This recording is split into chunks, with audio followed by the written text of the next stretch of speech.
ലീഗിന്റെ സംസ്ഥാന ജനറൽ സെക്രട്ടറിയായ PM സലാം ഉൾപ്പെടെയുള്ള ഉയർത്തുന്ന വാദം.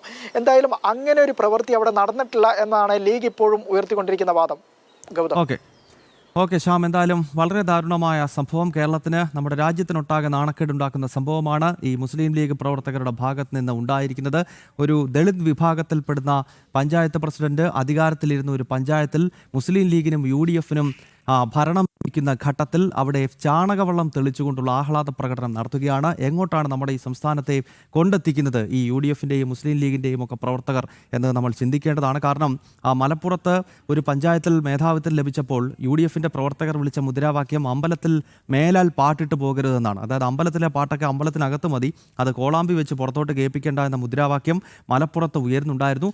കോഴിക്കോടേക്ക് എത്തിക്കഴിയുമ്പോൾ അവിടെ ദളിതനായ ഒരു പഞ്ചായത്ത് പ്രസിഡന്റ് ഇരുന്ന സ്ഥലത്ത് ചാണകവെള്ളം തെളിച്ച് ശുദ്ധീകരിക്കുന്ന രീതിയിലേക്ക് ശുദ്ധമായ തെമ്മാടിത്തരമാണ് ഈ ലീഗ് പ്രവർത്തകരുടെ ഭാഗത്ത് നിന്ന് ഉണ്ടായത് എന്ന കാര്യത്തിൽ യാതൊരു സംശയമില്ല. എന്തായാലും ശ്യാമപ്രസാദാണ് ഈ വളരെ പ്രധാനപ്പെട്ട വാർത്തയുടെ വിശദാംശങ്ങളുമായി ചേർന്ന്. ഇനി നമുക്ക് മറ്റു ചില രാഷ്ട്രീയ വാർത്തകളിലേക്ക് പോകാം. UDF-ൻ്റെ യോഗം തിങ്കളാഴ്ച നടക്കാൻ പോകുകയാണ്. UDF വിപുലീകരണം ഇപ്പോൾ സജീവ ചർച്ചയാകുന്നു. കേരള കോൺഗ്രസ് എമ്മിനെയും അതോടൊപ്പം തന്നെ ഇടതുപക്ഷത്തുള്ള RJDയെയും ഒക്കെ ഇപ്പോൾ UDF-ൻ്റെ ഭാഗത്തേക്ക് എത്തിക്കാൻ ഉള്ള ശ്രമം UDF നേതാക്കളുടെ ഭാഗത്ത് നിന്നുണ്ടാവുകയാണ്. തദ്ദേശ തെരഞ്ഞെടുപ്പിലെ വിജയത്തിന് പിന്നാലെയാണ് UDF വിപുലീകരണം വളരെ സജീവമായി നടക്കുന്നത്. ഈ വാർത്തയുടെ വിശദാംശങ്ങളുമായി ചേരുന്നത് ദിസ്ന സുരേഷാണ്. ദിസ്ന, ഈ UDF വിപുലീകരണം നേരത്തെ തന്നെ ചർച്ചയിലുണ്ടായിരുന്നു. പക്ഷേ ഈ തെരഞ്ഞെടുപ്പിലെ വിജയം, അതോടൊപ്പം തന്നെ നിയമസഭാ തെരഞ്ഞെടുപ്പിന് ഇനിയും 4 മാസം മാത്രമാണ് ശേഷിക്കുന്നത്. ഈ പശ്ചാത്തലത്തിൽ കേരള കോൺഗ്രസ് എമ്മിനെ തിരിച്ചു കൊണ്ടുവന്നുകൊണ്ട് RJD ഉൾപ്പെടെയുള്ള ചില ചെറുകക്ഷികളെ കൂടി തിരിച്ചു കൊണ്ടുവന്നുകൊണ്ട് മുന്നണി വിപുലീകരിക്കുക എന്ന അജണ്ടയാണോ കോൺഗ്രസിന് മുന്നിലുള്ളത്? തിങ്കളാഴ്ചയല്ലേ UDF യോഗം ചേരുന്നത്?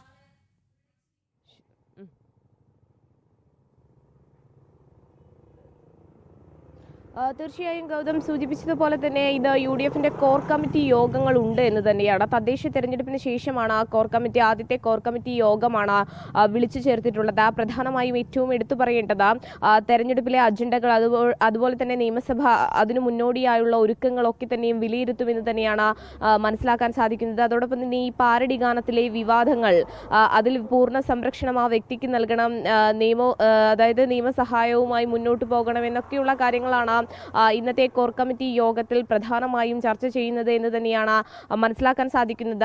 അതോടൊപ്പം തന്നെ ഈ തദ്ദേശ തിരഞ്ഞെടുപ്പിൽ വലിയ രീതിയിൽ ഈ ഹൈക്കമാൻഡ് ഒക്കെ തന്നെയും വിമർശിച്ചത് പുതിയ നേതാക്കന്മാർ മുതിർന്ന നേതാക്കന്മാരെ അനുസരിക്കുന്നില്ല എന്നുള്ള ഒക്കെ ഒരു കാര്യമാണ്. രാഹുൽ മാങ്കൂട്ടത്തിന്റെ വിഷയമൊക്കെ തന്നെ അതിൽ നമ്മൾ കണ്ടതാണ്. ആ കാര്യങ്ങളൊക്കെ തന്നെയും ചർച്ച ചെയ്യുമെന്നത് തന്നെയാണ് നിലവിൽ നമുക്ക് മനസ്സിലാക്കാൻ സാധിക്കുന്നത്. അതോടൊപ്പം തന്നെ ഈ തദ്ദേശ തിരഞ്ഞെടുപ്പ് ഫലം വന്നതിന് ശേഷം വലിയ രീതിയിൽ ഈ ജോസ് കെ മാണി വിഭാഗത്തെയും അതുപോലെ തന്നെ RJDയെയും ഒക്കെ തന്നെയും UDF-ൽ എത്തിക്കാനുള്ളൊരു ശ്രമം നടക്കുന്നു എന്ന് തന്നെയാണ്. പക്ഷെ അതിനെയൊക്കെ പരോക്ഷമായി തള്ളുമ്പോഴും പുറകിൽ നിന്ന് അത്തരത്തിലൊരു സമ്മർദ്ദതന്ത്രം ഉണ്ട് എന്ന് തന്നെയാണ് നമുക്ക് മനസ്സിലാക്കാൻ സാധിക്കുന്നത്. എന്തായാലും RJDയുടെ ശ്രേയാംസ് കുമാർ ഒക്കെ തന്നെയും LDF-ൽ നിന്ന് തങ്ങൾക്ക് വലിയ പിന്തുണ ലഭിക്കുന്നില്ല എന്നൊരു കാര്യം പരസ്യമായി മാധ്യമങ്ങളോട് ഉൾപ്പെടെ അഭിപ്രായപ്പെട്ട ഒരു സാഹചര്യമുണ്ട്.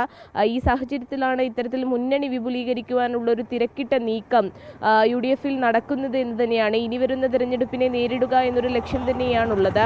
പ്രധാനമായും ഏറ്റവും എടുത്തു പറയേണ്ടത് ജോസ് കെ മാണി വിഭാഗമൊക്കെ തന്നെയും ഇതിനെയൊക്കെ എതിർത്തിരുന്നെങ്കിൽ കൂടിയും വലിയ രീതിയിലുള്ള ചർച്ചകൾ നടക്കുന്നു എന്ന് തന്നെയാണ് മനസ്സിലാക്കാൻ സാധിക്കുന്നത്. അതോടൊപ്പം തന്നെ നമുക്കറിയാം ഈ തെരഞ്ഞെടുപ്പിൽ ഉൾപ്പെടെ STPയുടെയും വെൽഫെയർ പാർട്ടിയുടെയും ഒക്കെ പിന്തുണ UDF-ന് എത്രമാത്രം ലഭിച്ചു എന്ന് കണ്ടതാണ്. എന്നാൽ പ്രത്യക്ഷത്തിൽ അവരെ അംഗീകരിക്കുവാൻ UDF തയ്യാറാകുന്നില്ല. പക്ഷേ എങ്ങനെയാണ് അടുത്ത തിരഞ്ഞെടുപ്പിൽ ഇവരെ ഉപയോഗിക്കേണ്ടത് എന്നത് ഉൾപ്പെടെയുള്ള കാര്യങ്ങൾ പ്രധാനമായും ഈ കോർ കമ്മിറ്റി യോഗങ്ങളിൽ ഉൾപ്പെടെ ചർച്ചയാവും എന്ന് തന്നെയാണ് നമുക്ക് മനസ്സിലാക്കാൻ സാധിക്കുന്നത് ഗൗതം. അതോടൊപ്പം തന്നെ വലിയ രീതിയിൽ ഈ സൈബർ ഇടങ്ങളിൽ ഈ യുവ പ്രവർത്തകരുടെ ഒക്കെ തന്നെയും റീൽസ് ഉൾപ്പെടെയുള്ള കാര്യങ്ങൾ സമൂഹ മാധ്യമങ്ങളിൽ പ്രചരിപ്പിക്കുന്നതിന് ഈ നിലമ്പൂർ ഉപതെരഞ്ഞെടുപ്പിന്റെ കാലഘട്ടത്തിൽ തന്നെ വലിയ വിമർശനങ്ങൾ ഉയർന്നിരുന്നു.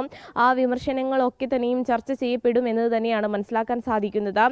അതോടൊപ്പം തന്നെ മുന്നണി വിപുലീകരണം, അതോടൊപ്പം തന്നെ പുതിയ തിരഞ്ഞെടുപ്പിനെ എങ്ങനെ നേരിടും തുടങ്ങിയ കാര്യങ്ങളാണ് ഈ കോർ കമ്മിറ്റിയിൽ ഉൾപ്പെടെ ചർച്ചയാവുന്നത് ഗൗതം. ഓക്കെ, ഇന്നിപ്പോൾ KPCCയുടെ കോർ കമ്മിറ്റി യോഗം കൂടി ചേരാൻ പോകുകയാണ്. മാത്രമല്ല നേരത്തെ ദിസ്ന ചൂണ്ടിക്കാട്ടിയത് UDF വിപുലീകരണം സംബന്ധിച്ചുള്ള വളരെ സജീവമായിട്ടുള്ള ചർച്ചകൾ മുന്നണിക്കകത്ത് നടക്കുന്നു എന്നുള്ളതാണ്. ഇടതുപക്ഷത്ത് ഇപ്പോൾ കുറച്ച് അതൃപ്തിയോടെ നിൽക്കുന്ന ജോസ് കെ മാണിയെയും കേരള കോൺഗ്രസ് എമ്മിനെയും ഒക്കെ UDF പാളയത്തിൽ എത്തിച്ച് രാഷ്ട്രീയ നേട്ടമുണ്ടാക്കാനുള്ള ശ്രമം UDFന്റെ ഭാഗത്ത് നിന്നുണ്ടാകുന്നുണ്ട്. അപ്പോൾ അത്തരം വിഷയങ്ങളൊക്കെ തിങ്കളാഴ്ച ചേരുന്ന UDF